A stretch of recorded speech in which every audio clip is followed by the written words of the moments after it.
옛날, 아주 먼 옛날에 호랑이가 담배를 피우고 산신령이 바둑을 두던 시절 깊은 산골짜기에 사람들의 발길이 뜸한 외딴 마을이 하나 있었습니다. 그 마을은 사방이 높은 산으로 둘러싸여 있어 마치 온폭한 솥단지 안에 들어앉은 듯한 형세를 하고 있었는데 산세가 험하고 골이 깊어 해가 일찍 떨어지고 밤이 유난히 긴 곳이었습니다. 마을 어귀에는 수백 년 묵은 느티나무가 당산나무처럼 버티고 서서 오가는 사람들을 굽어보고 있었고 그 나무 아래를 지나면 옹기종기 모여있는 초가집들 사이로 유독 크고 번듯한 기와집 한 채가 눈에 들어왔으니 그 집이 바로 이 마을에서 가장 부유하고 인심 좋기로 소문난 최 참판댁이었습니다. 최 참판은 조상대대로 물려받은 논밭이 많아 곡식이 창고에 가득했지만 결코 가난한 이웃을 모른 체하지 않고 배고픈 나그네에게는 밥과 잠자리를 아낌없이 내어주는 덕망 높은 사람이었습니다. 그러나 아무리 인심 좋은 최 참판이라 할지라도 마을 대대로 내려오는 엄격한 금기 앞에서는 함부로 대문을 열 수 없는 날이 있었으니 그것은 바로 10년마다 한 번씩 돌아오는 동짓달 금음의 폭설이 내리는 밤이었습니다. 이 마을에는 아주 오래전부터 전해 내려오는 무시무시한 이야기가 하나 있었는데 그것은 10년 주기로 큰 눈이 세상을 하얗게 덮어버리는 날에는 산속을 떠돌던 굶주린 객귀들이 마을로 내려와 따뜻한 온기를 찾아 헤맨다는 것이었습니다. 마을 노인들은 입을 모아 말하기를 그런 날 밤에 낯선 이를 집 안에 들이면 그 집의 복이 모두 달아나고 대신 큰 재앙이 닥친다고 믿었습니다. 그래서 10년마다 큰 눈이 예고되는 날이면 마을 사람들은 해가 떨어지기도 전에 일찌감치 대문을 걸어 잠그고 방 안의 불빛조차 밖으로 새어나가지 않도록 문풍지를 꼼꼼히 바르며 숨을 죽이고 밤을 보내곤 했습니다. 최 참판 또한 어릴 적부터 할아버지와 아버지에게 귀에 못이 박히도록 이 이야기를 듣고 자랐기에 그 금기를 어길 생각은 추호도 하지 않고 있었습니다. 어느덧 세월이 흘러 약속된 10년이 돌아왔고 아침부터 하늘은 잿빛으로 낮게 내려앉아 금방이라도 무언가를 쏟아낼 듯 무거운 침묵에 잠겨 있었습니다. 바람은 산등성이를 타고 넘어오며 짐승의 울음소리 같은 기묘한 소리를 냈고 마을의 개들도 꼬리를 내리고 짖지 않은 채 구석으로 숨어들었습니다. 최 참판댁의 늙은 청지기인 덕칠 영감은 아침부터 부산하게 움직이며 집 안 곳곳을 단속하느라 여념이 없었는데 그는 평소보다 훨씬 더 비장한 표정으로 하인들을 지휘했습니다. 덕칠 영감은 주인인 최 참판에게 다가가 허리를 깊이 숙이며 오늘 밤은 무슨 일이 있어도 대문을 열어서는 안 된다고 거듭 당부했습니다. 그는 떨리는 목소리로 나으리 오늘은 하늘의 기운이 심상치 않습니다. 부디 인정에 이끌려 문을 여시는 일이 없어야 합니다. 라고 말하며 지난밤 꿈자리가 사나웠음을 넌지시 비추었습니다. 최 참판은 덕칠의 걱정 어린 눈빛을 보며 고개를 끄덕였고 자신 또한 마을의 오랜 금기를 깨뜨릴 마음이 없음을 분명히 했습니다. 그는 하인들에게 명하여 곳간 문을 단단히 잠그고 외양간의 소와 닭들이 추위에 떨지 않도록 짚을 넉넉히 깔아주라고 일렀습니다. 집 안의 모든 문단속을 마친 후 최 참판은 사랑방에 앉아 조용히 책을 펼쳤지만 글자는 눈에 들어오지 않고 자꾸만 바깥의 동정에 귀를 기울이게 되었습니다. 해가 서산 너머로 완전히 자취를 감추자마자 기다렸다는 듯이 하늘에서는 굵은 눈송이가 펑펑 쏟아지기 시작했습니다. 처음에는 솜털처럼 가볍게 날리던 눈발이 시간이 지날수록 거세져 마치 하늘이 뚫린 것처럼 맹렬하게 대지를 뒤덮었습니다. 순식간에 마당의 장독대가 하얀 눈 모자를 썼고 기와지붕 위에는 두터운 눈 이불이 덮여 집 전체가 눈 속에 파묻힐 지경이었습니다. 최 참판은 방문을 살짝 열어 밖을 내다보았는데 칠흑 같은 어둠 속에서 하얀 눈보라만이 휘몰아치며 세상을 집어삼킬 듯 으르렁거리는 풍경에 등골이 서늘해짐을 느꼈습니다. 그는 서둘러 방문을 닫고 아랫목에 자리를 잡았지만 가슴 한구석에서 알 수 없는 불안감이 스멀스멀 피어올랐습니다. 방 안에는 따뜻한 화로가 놓여 있었고 은은한 기름 냄새가 감돌았지만 최 참판의 마음은 밖의 날씨만큼이나 어수선하고 차가웠습니다. 그는 애써 마음을 가라앉히기 위해 곤방대에 담배를 채워 물었지만 타들어가는 담뱃불만 뻐끔거릴 뿐 마음의 평화는 쉽게 찾아오지 않았습니다. 밤이 깊어질수록 눈보라 소리는 더욱 거세져 창호지 문을 덜컹거리게 만들었고 마치 누군가가 문을 흔드는 듯한 착각을 불러 일으켰습니다. 최 참판댁 안채에서는 아내와 아이들이 일찍 잠자리에 들었으나 사랑방에 홀로 깨어있는 최 참판은 잠을 이루지 못하고 뒤척였습니다. 덕칠 영감 또한 행랑채에서 잠들지 못하고 뜬 눈으로 밤을 지새우며 혹시나 모를 불상사에 대비해 귀를 곤두세우고 있었습니다. 마을 전체가 죽은 듯 고요한 가운데 오직 바람소리와 눈 쌓이는 소리만이 정막을 깨고 있었습니다. 그때였습니다. 바람소리 사이로 아주 희미하지만 분명한 인기척이 들려왔습니다. 처음에는 잘못 들었나 싶어 귀를 의심했지만 소리는 점점 더 또렷하게 대문 쪽에서 들려왔습니다.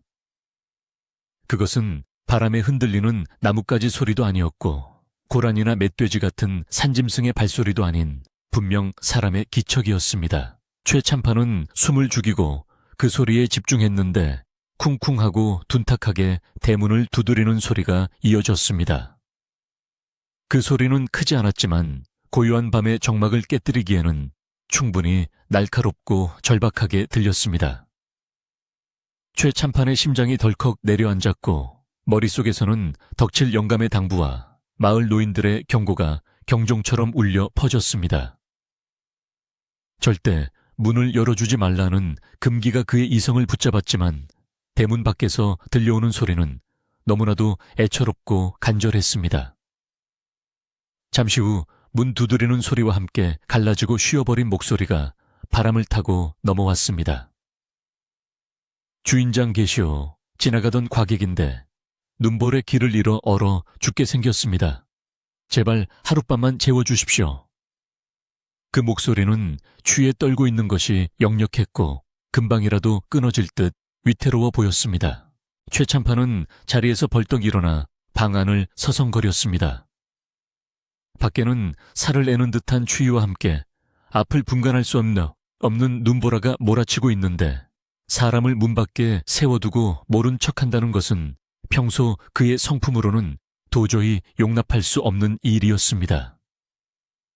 그는 평생을 사람이 곧 하늘이라는 믿음으로 살아왔고 배고픈 이에게 밥을 주고 추위에 떠는 이에게 옷을 입혀주는 것을 양반의 도리라 여겨왔습니다.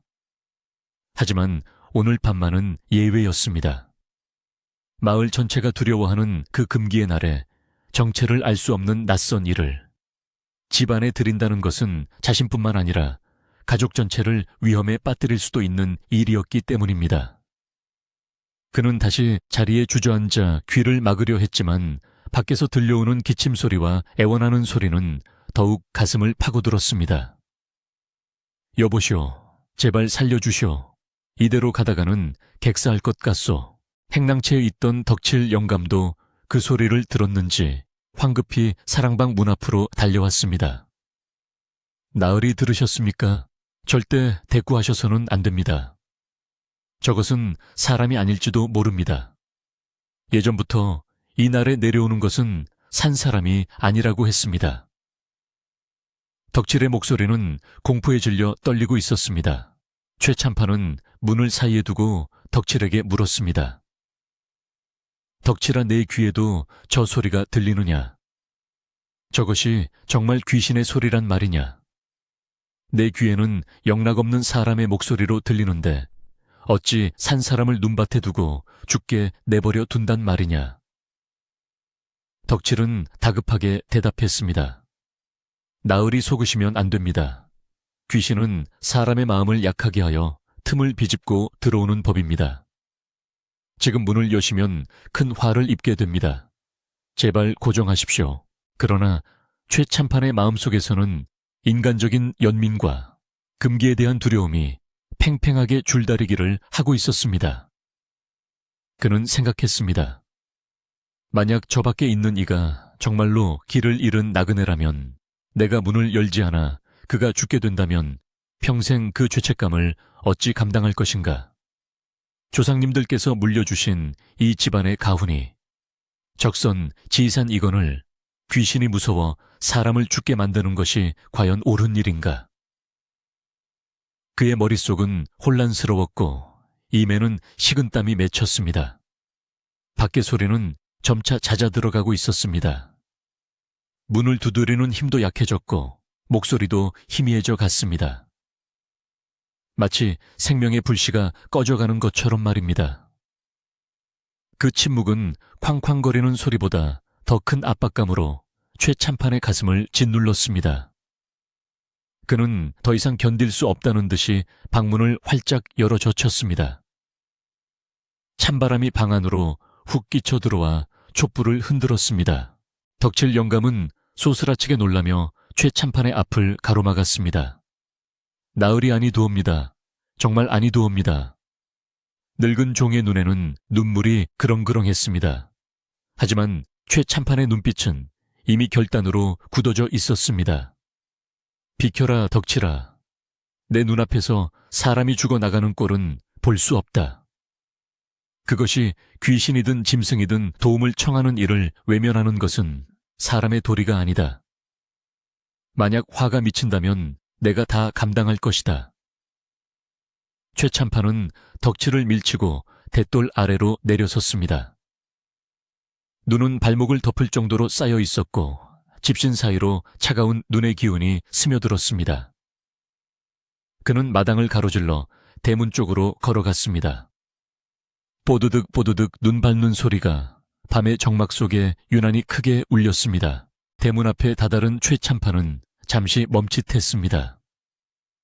거대한 나무, 대문 너머에는 무엇이 있을지, 정말로 굶주린 귀신이 입을 벌리고 기다리고 있을지, 아니면 얼어 죽기 직전에 불쌍한 나그네가 쓰러져 있을지 알 수 없었습니다.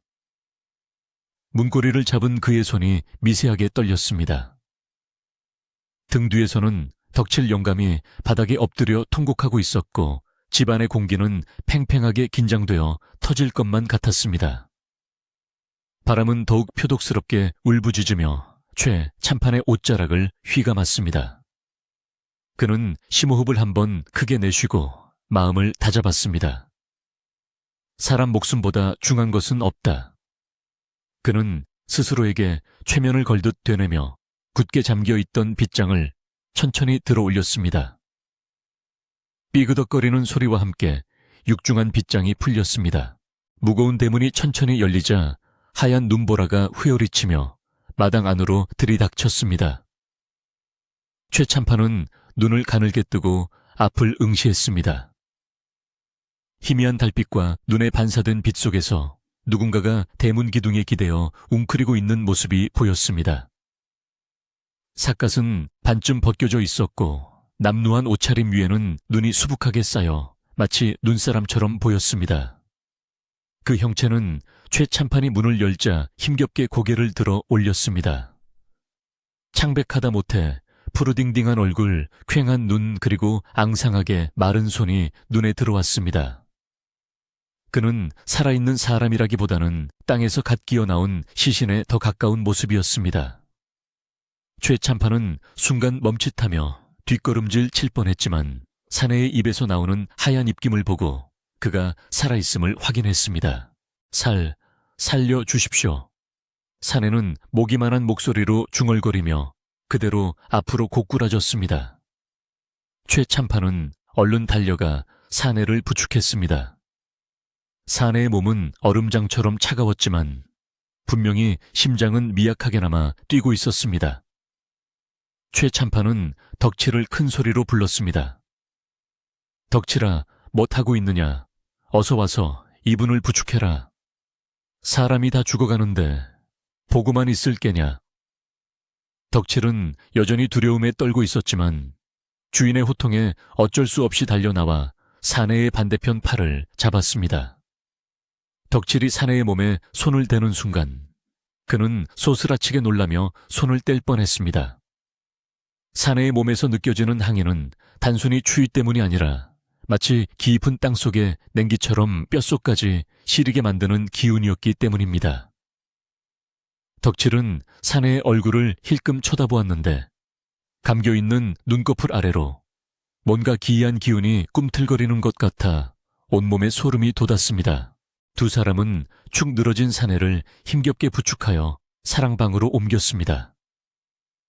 따뜻한 아랫목에 사내를 눕히고 최참판은 젖은 겉옷을 벗겨내고 마른 이불을 덮어주었습니다. 사내는 따뜻한 온기가 전해지자 몸을 부르르 떨더니 이내 깊은 숨을 내쉬며 의식을 잃은 듯 잠잠해졌습니다. 최참판은 사내의 꽁꽁 언 손발을 주무르며 혈액순환을 도왔고 덕칠에게 일러 뜨거운 꿀물과 미음을 쑤어오라고 명했습니다. 덕칠은 주방으로 향하면서도 자꾸만 뒤를 돌아보았습니다. 사랑방에 누워있는 저 낯선 존재가 집안에 들어온 이상 이제 돌이킬 수 없는 일이 벌어졌다는 불길한 예감이 그의 뇌리를 떠나지 않았기 때문입니다. 주방으로 들어선 덕칠은 아궁이에 불을 지피며 혼잣말로 중얼거렸습니다. 아이고, 우리 상전 마마께서 기어이 사단 내셨구나. 오늘 밤 무사히 넘기기는 글렀어. 저놈은 사람이 아니야. 절대 사람이 아니야. 한편 사랑방에 남은 최참판은 사내의 얼굴을 자세히 들여다보았습니다. 나이는 40쯤 되어 보였으나 고생을 많이 했는지 주름이 깊게 패여 있었고 무엇보다 인상적인 것은 그의 손이었습니다. 거친 일을 많이 한 농부의 손도 아니고 글을 읽는 선비의 손도 아닌 뭔가 날카로운 것을 오래 다룬 듯한 굳은 살이 박혀 있었습니다. 그리고 사내의 품속에서는 낡고 오래된 붉은 주머니 하나가 살짝 삐져나와 있었는데 묘하게 눈길을 끌었습니다. 최참판이 그 주머니를 다시 넣어주려고 손을 뻗는 순간 기절한 줄 알았던 사내가 갑자기 눈을 번쩍 뜨고 최참판의 손목을 낚아챘습니다. 그 악력은 죽어가는 사람이라고는 믿기지 않을 정도로 강하고 억셌습니다. 사내의 눈동자는 칠흑같이 검었고 그 안에는 알 수 없는 탐욕과 비릿한 웃음기가 서려 있었습니다. 주인장, 참으로 인심이 후하십니다 그려. 사내는 쉰 목소리로 말하며 입꼬리를 비릿하게 올렸습니다. 최참판은 순간적으로 섬찟함을 느꼈으나 애써 침착함을 유지하며 손목을 빼냈습니다. 정신이 드시오. 몸이 많이 차니 우선 이불 속에서 몸을 좀 녹이시오. 곧 요기할 것을 내오리다. 최참판은 짐짓 태연하게 말하며 물러나 앉았지만 심장은 쿵쿵거리며 요동치고 있었습니다. 사내는 자리에서 일어나 앉으며 방 안을 휘이 둘러보았습니다. 그의 시선은 방 안의 가구와 벽에 걸린 족자, 그리고 천장의 석가래 하나하나를 훑었는데 마치 물건의 값을 매기듯 꼼꼼하고 집요했습니다. 집이 참 좋습니다. 기운이 아주 좋아요. 이런 집에서 살면 천년만년 살겠습니다. 사내의 말은 칭찬 같았지만 어딘가 뼈가 있는 듯 차갑게 들렸습니다. 최참판은 사내의 태도에서 무례함을 느꼈지만 공영에 처한 나그네를 대접하는 것이 우선이라 생각하여 내색하지 않았습니다. 곧이어 덕칠이 쟁반에 따뜻한 꿀물과 미음을 받쳐들고 들어왔습니다. 덕칠은 사내와 눈을 마주치지 않으려 애쓰며 상을 내려놓았습니다. 사내는 덕칠을 보며 묘한 미소를 지었습니다. 영감님도 고생이 많으십니다. 이 깊은 밤에 저 같은 놈 때문에. 사내는 미음을 한 숟가락 떠먹더니 맛이 아주 좋습니다. 뱃속까지 뜨끈해지는군요. 라며 쩝쩝 소리를 내어 먹기 시작했습니다. 그 먹는 모습이 어찌나 개걸스럽고 짐승 같은지 보는 사람으로 하여금 눈살을 찌푸리게 만들 정도였습니다. 최참판은 사내가 먹는 모습을 지켜보며 자신이 내린 결정이 과연 옳은 것이었는지 다시 한번 자문했습니다.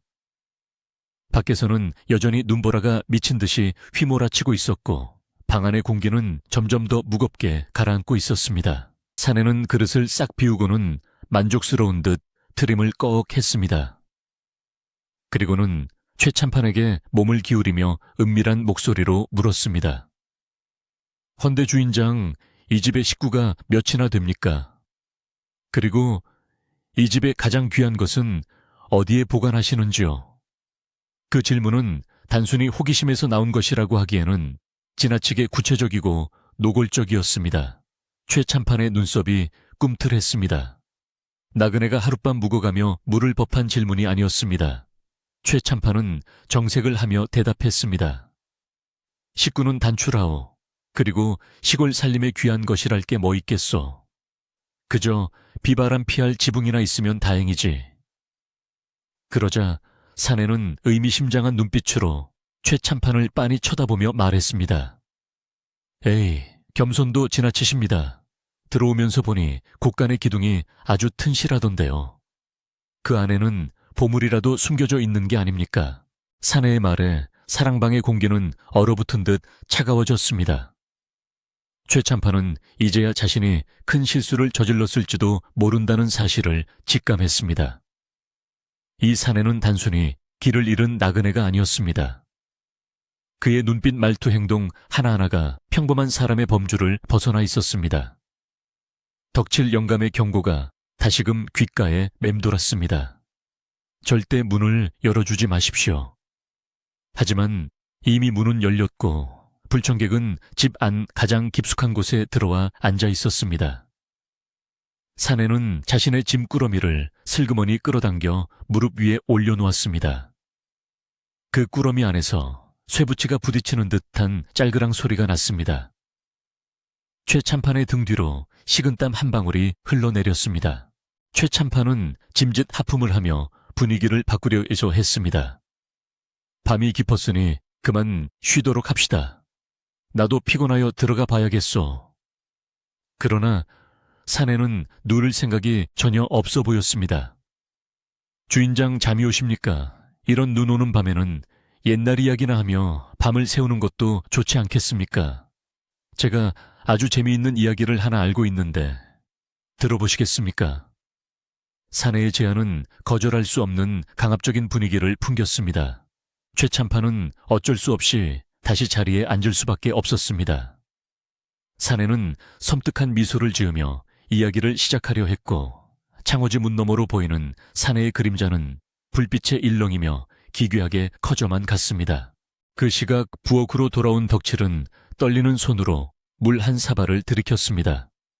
그는 방금 자신이 본 것을 믿을 수 없었습니다. 미음을 상에 내려놓을 때 얼핏 본 사내의 발이 이상했습니다. 버선 사이로 드러난 발목에 검푸른 털이 숭숭 나 있었고 발톱은 마치 짐승의 발톱처럼 길고 날카로웠기 때문입니다. 덕칠은 공포에 질려 입을 틀어막았습니다. 호랑이다. 아니 여우인가? 분명 사람이 아니야. 주인 나으리가 위험해. 덕칠은 부직갱이를 꽉 쥐었습니다. 어떻게든 주인 나으리를 구하고 이 집을 지켜야 한다는 생각뿐이었습니다. 그는 조심스럽게 사랑방 뒤편으로 발걸음을 옮겼습니다. 눈은 여전히 그칠 줄 모르고 펑펑 쏟아지고 있었고 최참판댁의 운명은 거센 눈보라 속에 위태롭게 흔들리고 있었습니다. 사내가 들려주기 시작한 이야기는 듣는 이의 간담을 서늘하게 만드는 기이하고도 끔찍한 내용이었습니다. 그는 옛날 어느 상월마을에 욕심 많은 부자가 살았는데 어느 눈 내리는 밤에 굶주린 호랑이가 사람으로 둔갑하여 그 집에 들어갔다는 이야기를 꺼냈습니다. 사내의 목소리는 낮고 탁하게 깔려 방 안의 공기를 진동시켰고 이야기 속의 호랑이가 부자의 배를 가르고 내장을 꺼내 먹는 대목을 묘사할 때는 마치 자신이 그 고기를 씹고 있는 것처럼 입맛을 다셨습니다. 최참판은 그 이야기를 들으며 온몸에 소름이 돋는 것을 느꼈습니다. 그것은 단순한 옛날 이야기가 아니라 지금 이 자리에서 벌어질 일을 예고하는 듯한 불길한 경고처럼 들렸기 때문입니다. 화로의 숯불이 타닥타닥 튀는 소리마저도 뼈가 부러지는 소리처럼 들려 최참판은 마른 침을 삼켜야 했습니다. 사랑방 문 밖에서 이 광경을 엿듣고 있던 덕칠은 공포에 질려 다리가 후들거렸습니다. 그는 침을 발라 문구멍을 뚫고 방 안을 들여다보았는데 그가 본 것은 사람이 아니었습니다. 사내는 최참판이 고개를 돌릴 때마다 입을 귀밑까지 찢으며 기괴한 표정을 짓고 있었고 그의 그림자는 사람의 형상이 아니라 털이 숭숭 난 거대한 짐승의 모양을 하고 벽면을 가득 채우고 있었습니다. 덕칠은 비명을 지르고 싶은 것을 간신히 참으며 입을 틀어막았습니다. 지금 소리를 지르면 저 괴물이 본색을 드러내어 주인 나으리를 해칠 것이 분명했기 때문입니다. 덕칠은 식은땀을 줄줄 흘리며 뒷걸음질 쳤고 이 사실을 어떻게든 주인에게 알리고 대비책을 세워야 한다는 생각에 마음이 급해졌습니다. 방 안의 사내는 이야기를 마치고는 크크거리며 웃었습니다. 어떻습니까? 주인장 참으로 재미있는 이야기 아닙니까? 그 부자는 결국 자신의 욕심과 어리석음 때문에 호랑이 밥이 되고 말았지요. 사내의 눈빛은 최참판을 꿰뚫어 볼 듯이 날카로웠습니다. 최참판은 애써 태연한 척하며 대답했습니다. 참으로 무서운 이야기로군. 헌데 과객께서는 어찌 그리 험한 이야기를 즐겨하시오.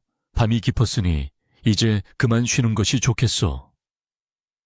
그러나 사내는 고개를 저으며 자리에서 일어날 생각을 하지 않았습니다.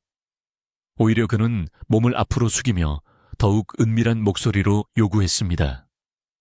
이야기를 했더니 목이 타는구려. 이 댁에 혹시 좋은 술이 있다면 한 잔 내어주실 수 있겠습니까? 눈 오는 밤에 마시는 술맛이 또 기가 막히지요. 최참판은 곤란한 표정을 지었습니다. 술이라니 이 깊은 밤에 갑자기 술상을 봐오라 하기는 어렵소. 하인들도 다 잠들었을 테니 말이오. 하지만 사내는 막무가내였습니다. 에이 주인장, 아까 그 늙은 청지기가 아직 깨어있는 것을 다 압니다. 내 귀는 아주 밝거든요. 그 영감이 문 밖에서 숨을 헐떡이는 소리까지 다 들리는데 뭘 그리 빼십니까? 사내의 말에 최참판은 등골이 오싹해졌습니다. 문 밖에 인기척까지 감지하는 저 사내의 청력은 보통 사람의 것이 아니었습니다. 최참판은 더 이상 거절했다가는 사내의 심기를 건드릴 수 있다고 판단하여 마지못해 자리에서 일어났습니다. 알겠소. 내 직접 가서 술을 좀 내어오리다. 최참판이 방문을 열고 나오자 차가운 눈바람이 얼굴을 때렸습니다. 그는 서둘러 부엌 쪽으로 발걸음을 옮겼는데 어둠 속에서 누군가 그의 소매를 획 잡아 끌었습니다. 놀라서 돌아보니 덕칠이 사색이 된 얼굴로 서 있었습니다. 나으리 큰일 났습니다. 제가 똑똑히 보았습니다. 저놈은 사람이 아닙니다. 덕칠은 숨을 죽인 채 다급하게 속삭였습니다.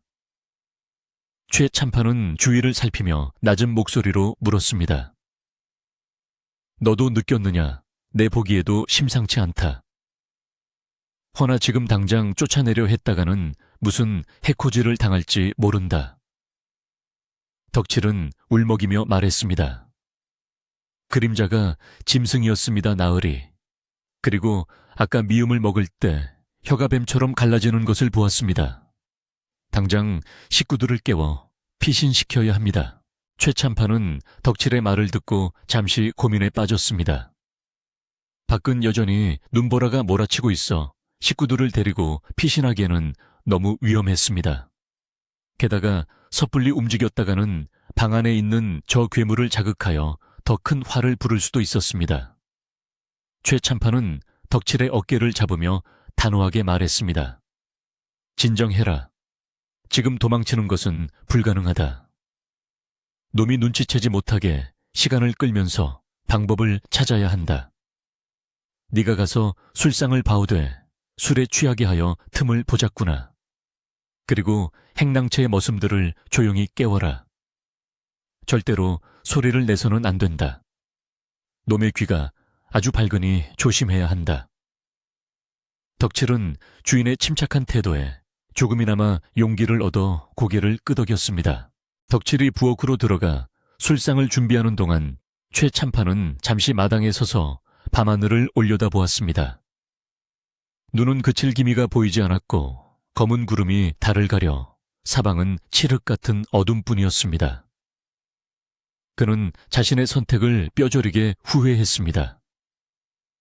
조상님들의 말씀을 어기고 금기를 깬 대가가 이토록 혹독할 줄은 몰랐습니다. 하지만 후회만 하고 있을 수는 없었습니다. 그는 가장으로서 가족과 집안을 지켜야 할 책임이 있었습니다. 그는 깊게 심호흡을 하여 떨리는 마음을 진정시키고 다시 사랑방으로 향했습니다. 방 안에서는 사내의 콧노래 소리가 흘러나오고 있었는데 그 음조가 기괴하여 마치 장송곡처럼 들렸습니다. 최 참판이 방으로 돌아오자 사내는 방 안을 제 집처럼 휘젓고 다니고 있었습니다. 그는 벽에 걸린 조상님의 초상화를 삐딱하게 건드려 놓거나 문갑의 서랍을 열어보며 낄낄거리고 있었습니다. 주인장 오셨습니까? 술은 언제 나옵니까? 사내의 태도는 처음에 비해 훨씬 거만하고 무례해져 있었습니다.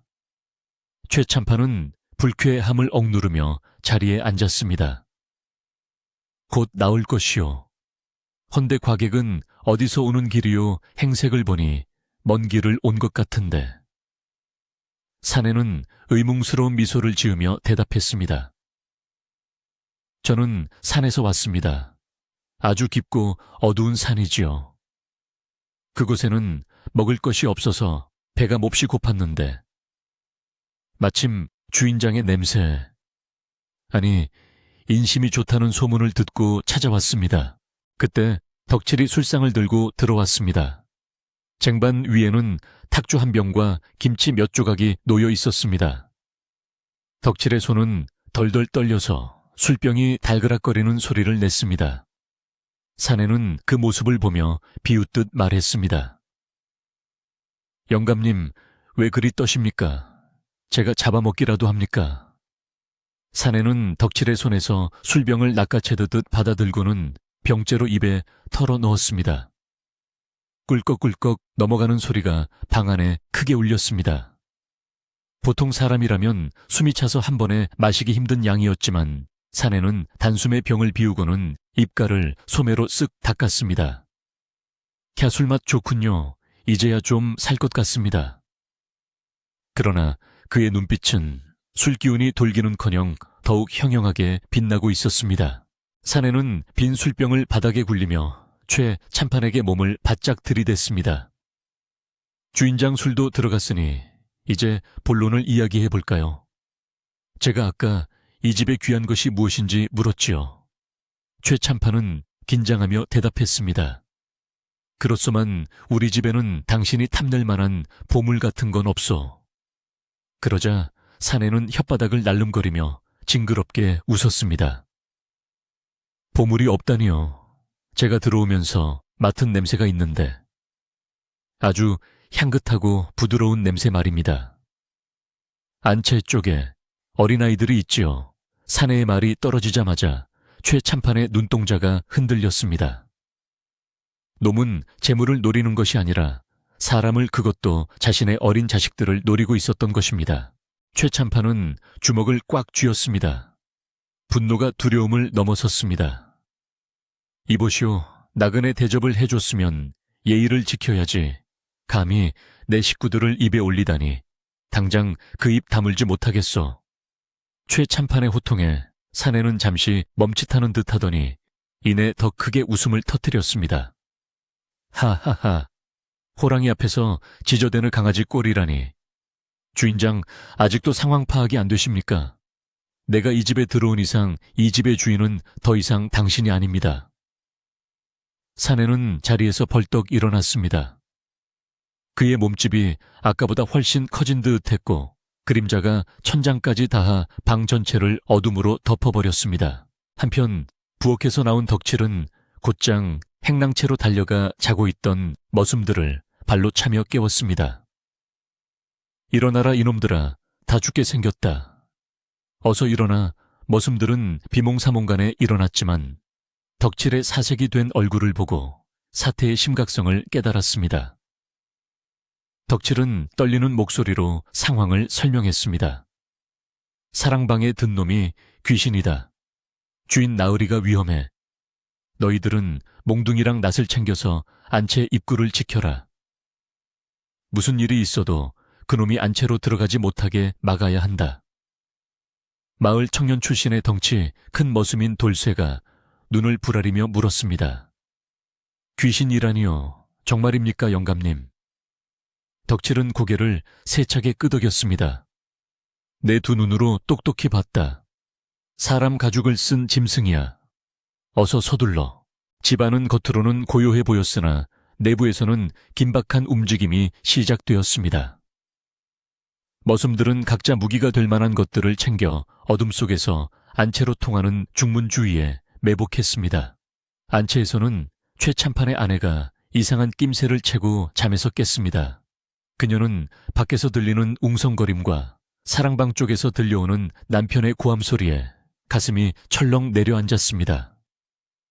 그녀는 자고 있는 아이들을 흔들어 깨워 옷을 입히고 장롱 깊숙한 곳에 숨겨두었던 은장도를 꺼내 품에 넣었습니다. 여인의 직감으로 오늘 밤이 목숨을 건 밤이 될 것임을 본능적으로 느낀 것입니다. 다시 사랑방 안산에는 방 안을 서성거리며 최참판을 압박해 오고 있었습니다. 내기 하나 합시다, 주인장. 내가 낸 수수께끼를 마치면 내가 조용히 물러가겠소. 허나 마치지 못한다면 이 집안 식구 중 한 명을 내게 내주어야 할 것이오. 사내의 제안은 잔인하고도 끔찍했습니다. 최참판은 식은땀을 흘리며 사내를 노려보았습니다. 거절할 명분이 없었습니다.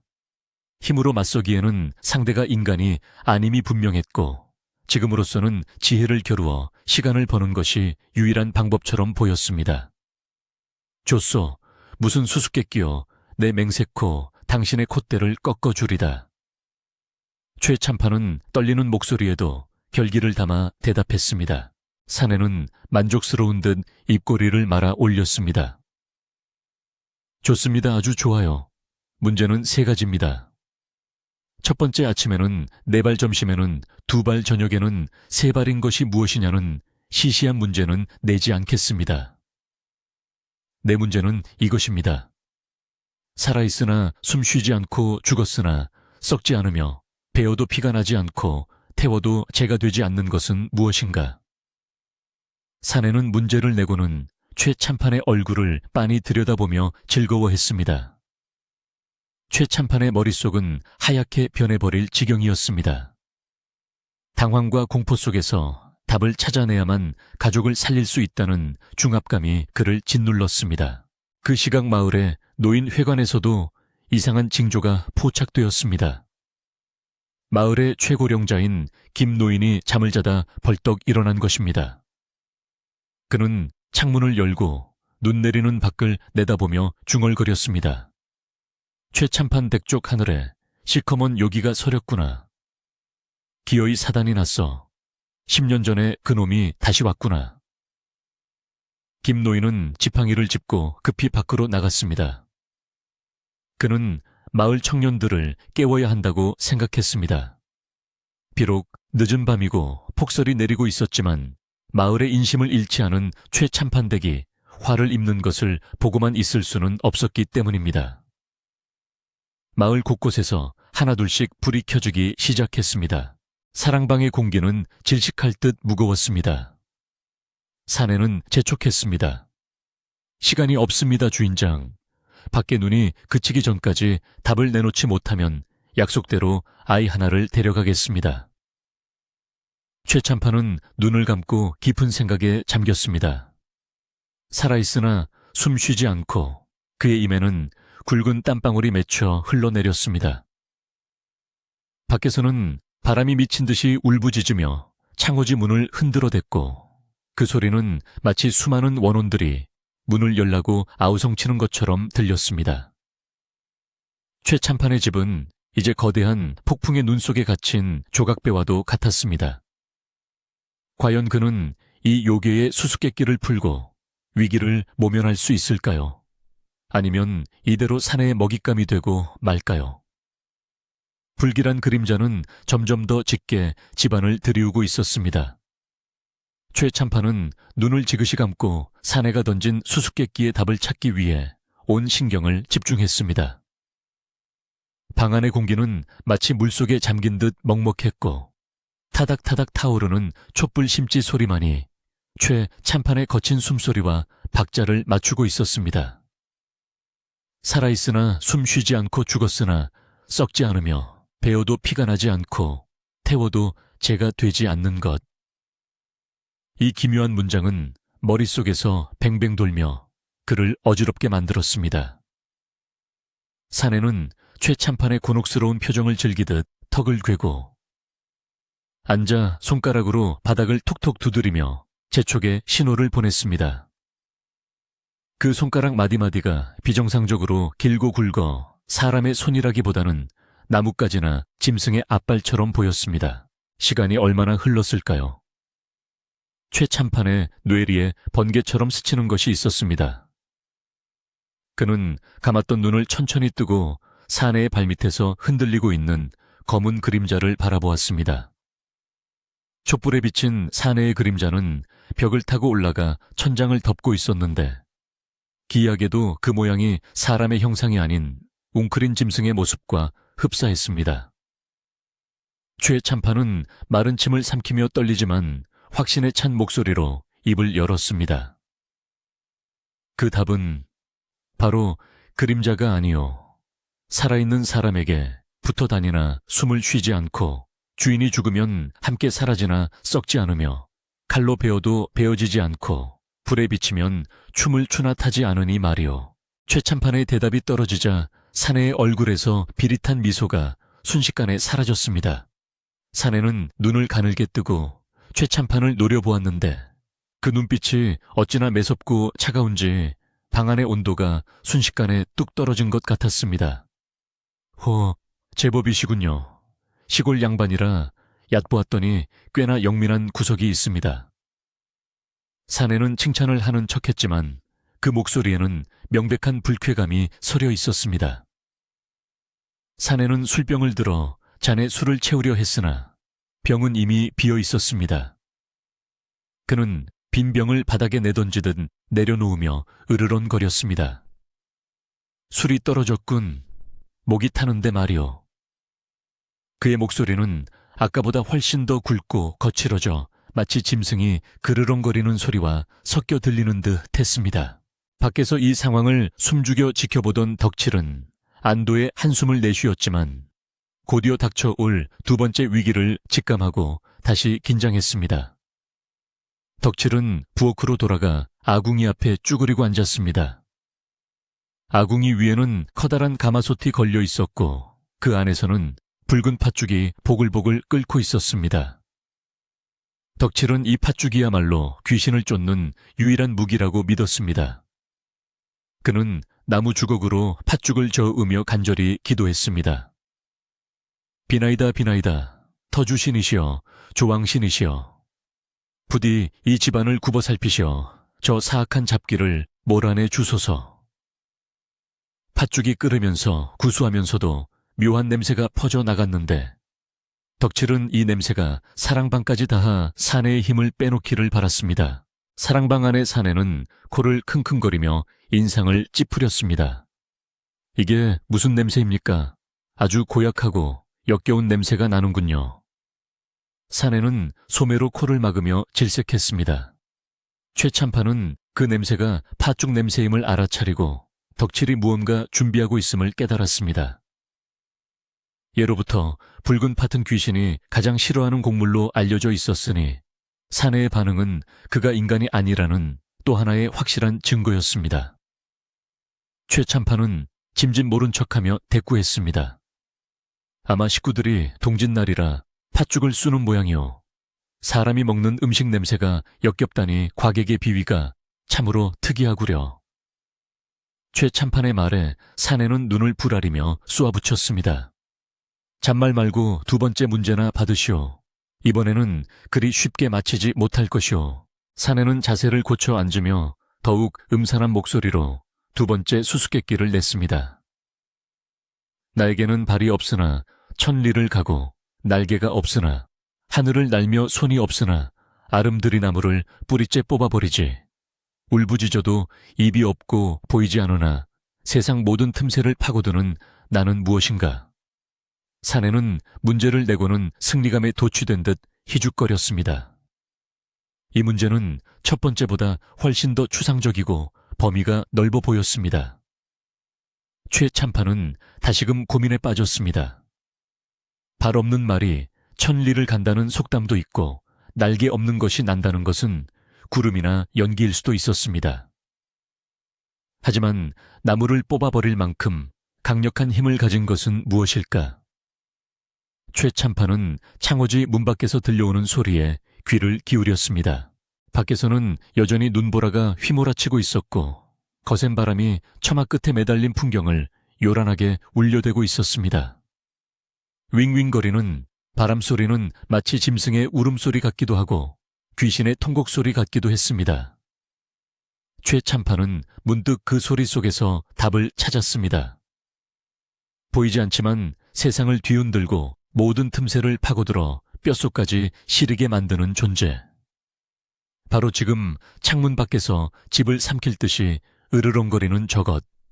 최 참판은 확신에 찬 눈빛으로 사내를 바라보았습니다. 그 답은 바로 바람이 아니요. 지금 밖에서 당신과 나를 지켜보고 있는 저 매서운 바람 말이요. 최 참판이 정답을 말하자 사내는 분노를 참지 못하고 주먹으로 방바닥을 내리쳤습니다. 쿵 하는 소리와 함께 방바닥의 장판이 찢어지고 화로의 재가 공중으로 솟구쳐 올랐습니다. 사내의 얼굴은 불그락부르락해졌고 인간의 피부라고 생각했던 얼굴. 가죽 일부분이 툭 터지며 그 아래로 검은 털이 숭숭난 본색이 드러났습니다. 사내는 쉰 목소리로 소리쳤습니다. 제기랄 총성 양반 주제에 꽤나 잔머리를 굴리는구나. 이제 사내는 더 이상 점잖은 나그네의 흉내를 낼 생각이 없어 보였습니다. 그의 입에서는 짐승의 송곳니가 삐져나와 있었고 눈동자는 샛노란 색으로 변해 기이한 안광을 뿜어내고 있었습니다.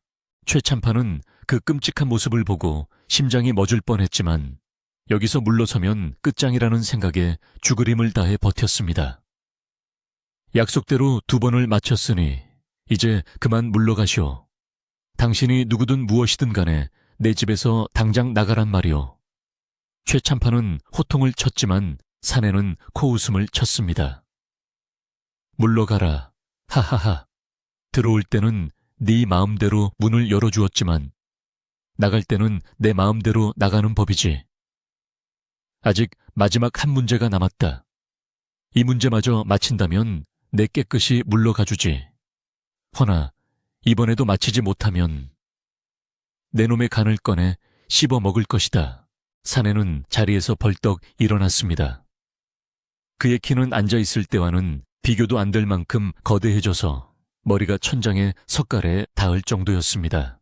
덩치가 커짐과 동시에 입고 있던 남루한 옷이 트어지며 그 사이로 울퉁불퉁한 근육과 거친 털이 드러났습니다. 그는 이제 완전히 괴물의 형상을 하고 있었습니다. 사내는 최 참판을 내려다보며 마지막 문제를 냈습니다. 잘 들어라. 이것은 내 놈의 목숨이 달린 문제다. 아침에 산을 넘어와서 저녁에 고개를 넘어가는데 붉은 옷을 입고 춤을 추다가 물을 만나면 죽어버리는 것은 무엇이냐.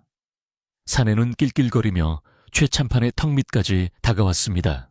최 참판은 숨이 턱 막혔습니다. 붉은 옷을 입고 춤을 추다가 물을 만나면 죽는다. 얼핏 들으면 불후어를 떠올리기 쉬웠지만 사내의 눈빛을 보아하니 그리 단순한 답이 아닐 것 같았습니다.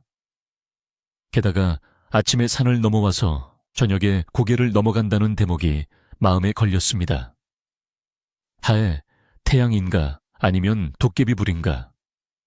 최 참판의 머릿속이 복잡하게 엉키는 사이 사내는 날카로운 손톱을 세워 최 참판의 목을 겨누었습니다. 시간이 없다 인간아.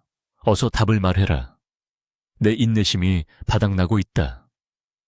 사내의 입에서 나는 역겨운 피 냄새가 최 참판의 코를 찔렀습니다. 그 시각 마을 어귀에서는 김 노인을 필두로 한 마을 장정들이 횃불을 들고 최 참판댁을 향해 눈길을 헤치고 있었습니다.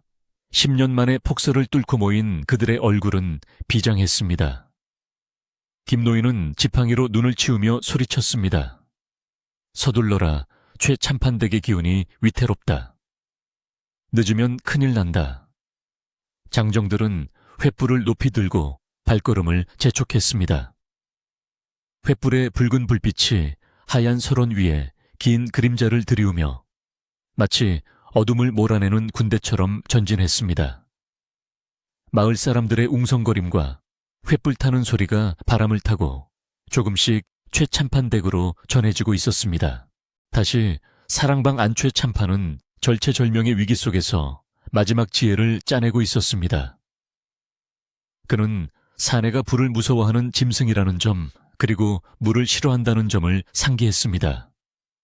그리고 밖에서 들려오는 희미한 사람들의 소리와 횃불의 기운을 느꼈습니다. 그는 문득 덕칠이 끓이고 있는 팥죽과 마을 사람들이 들고 올 횃불을 떠올렸습니다. 답은 바로 불이다 아침 해처럼 붉게 타오르나 물 한 바가지면 사그라드는 불내놈이 가장 무서워하는 바로 그 불말이다. 최 참판이 소리치자 사내는 멈칫했습니다. 정답이기도 했거니와 사내는 최 참판의 눈에서 뿜어져 나오는 기세에 잠시 눌린 것이었습니다. 하지만 사내는 곧바로 표정을 일그러뜨리며 으르렁거렸습니다. 답은 맞췄다만 내가 언제 약속을 지키겠다고 했느냐.